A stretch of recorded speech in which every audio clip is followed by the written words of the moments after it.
Salutare și bine am găsit la un nou episod. De data asta avem un mouse de la Red Dragon de gaming RGB, cum ne place nouă, numit Reaping Elite. Este un lightweight gaming mouse. Trecem direct la unboxing să vedem ce știe să facă.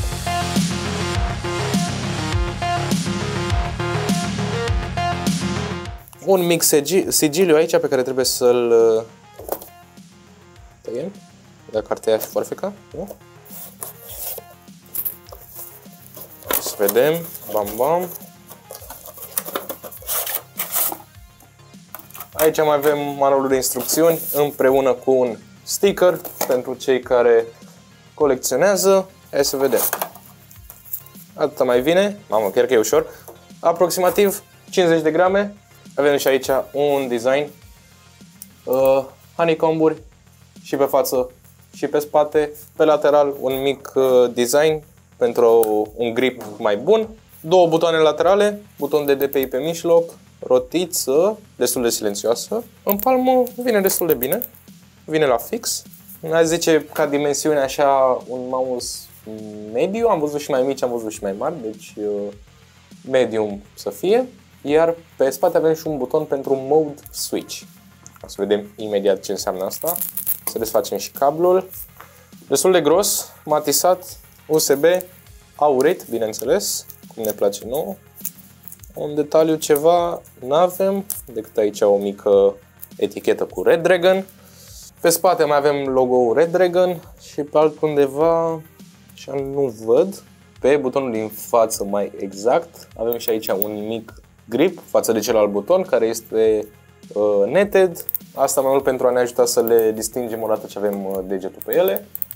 Ceea ce este un detaliu foarte nice. Hai să facem și un mic test de sunet, să vedem cum se aude. Hai să vedem cu click stânga-ul. E destul de silențios și îmi place că ai feedback odată ce l-apeși. Simți cum vine puțin înapoi. Și îmi place că e o senzație mai bună decât la alți mouse din ce am văzut. Click dreapta-ul. Aude la fel. Butonul de DPI.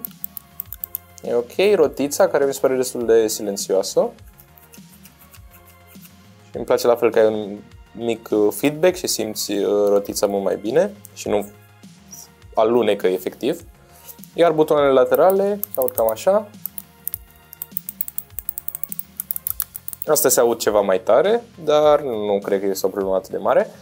Bineînțeles că o să-l testăm în Counter-Strike să vedem cum se mișcă. Mi-a fugit cotul. It's ok, ajunge la bloopers. Așa pe mousepad se simte foarte bine. Asta cu ajutorul piciorușelor acestea foarte mici care sunt dintr-un negru netted, lucios. Materialul de pe click-uri este plastic mat, ceea ce este ok, că nu lasă amprente, iar partea din mijloc este un negru dintr-un plastic lucios, care asta o să lase amprente, dar noroc că este o porțiune foarte mică. Dar cel mai bine îl testăm în Counter-Strike și vedem de ce este în stare mouse-ul acesta de la Red Dragon Reaping Elite.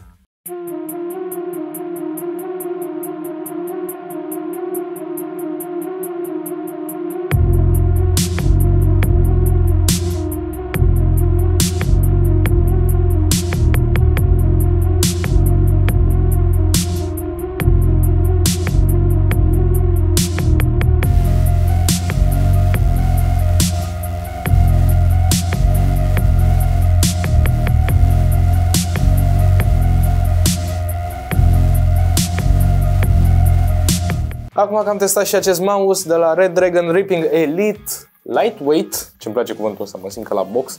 În partea din stânga avem acest mouse de la Red Dragon de 50 de grame, dublu campion la Counter-Strike. Acum că l-am testat și în Counter-Strike, s-a mișcat destul de bine, ne-a luat ceva să ne dăm seama ce înseamnă mode switch-ul ăsta. Eu nici acum nu știu ce înseamnă. E clar că schimbă niște moduri presetate. De fapt, tot RGB-ul schimbă ce vine din fabrică. Ok, deci DPI-ul. Deci face cam același lucru cu face butonul de DPI din față. Nu i-am găsit software / driver. Acum, nu știu, n-am văzut nici pe cutie, nu scrie ceva legat de asta, nici în manual, nu cred că ai văzut. N-am văzut. Dar ar fi scris pe cutie dacă era. Nici pe net n-am găsit, că am dat un search rapid, deci fără software, asta înseamnă că RGB-ul nu este customizabil, aveți pur și simplu Rainbow ca singura modalitate de RGB.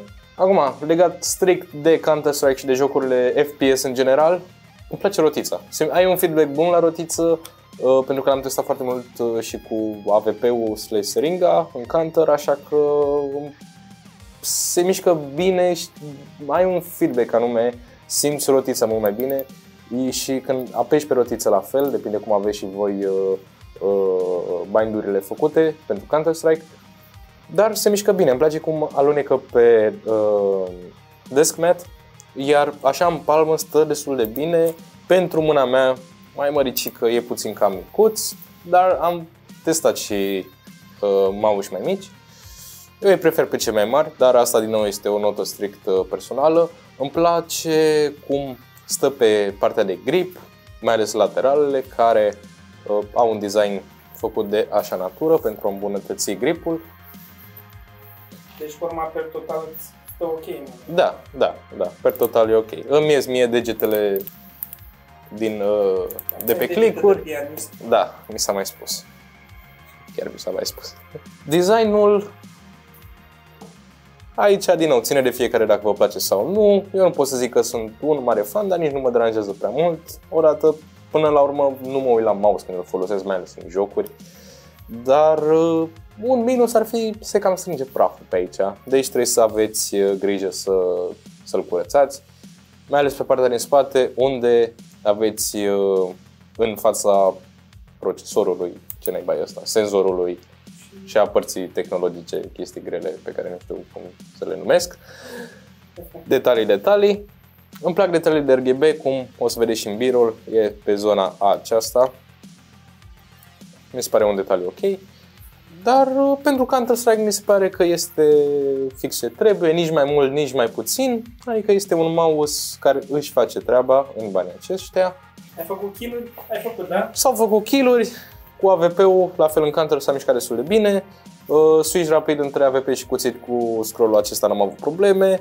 Flick-urile la fel s-a mișcat bine, mai ales cu un desk mat ok. N-ar trebui să aveți probleme. Hai să-l testez totuși pe o suprafață care nu este mousepad. Ia să văd. Nu, alunecă destul de bine în continuare.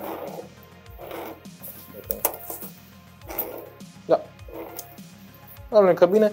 Piciorușele, cum am zis și la început, astea care mi se par bine făcute și bine puse și chiar își fac treaba. Dar fiind așa ușor, n-ai simțit că îți scapă sau ceva, nu? Asta cu scăpatul ține de fiecare, că fiind un mouse ușor, aici fiecare este învățat cu un mouse de anumită greutate. Eu personal îmi plac mai mult mouse care sunt ceva mai grei, că vreau să îi simt, să le pun o muncă fizică mai mare atunci când fac un flick pe Counter sau chestii de gen, da. Deci da, asta cu greutatea notă personală. Asta cum este un lightweight, este făcut special să fie ușor, dar culmea este, cred că singurul mouse atât de ușor pe care nu-l detest.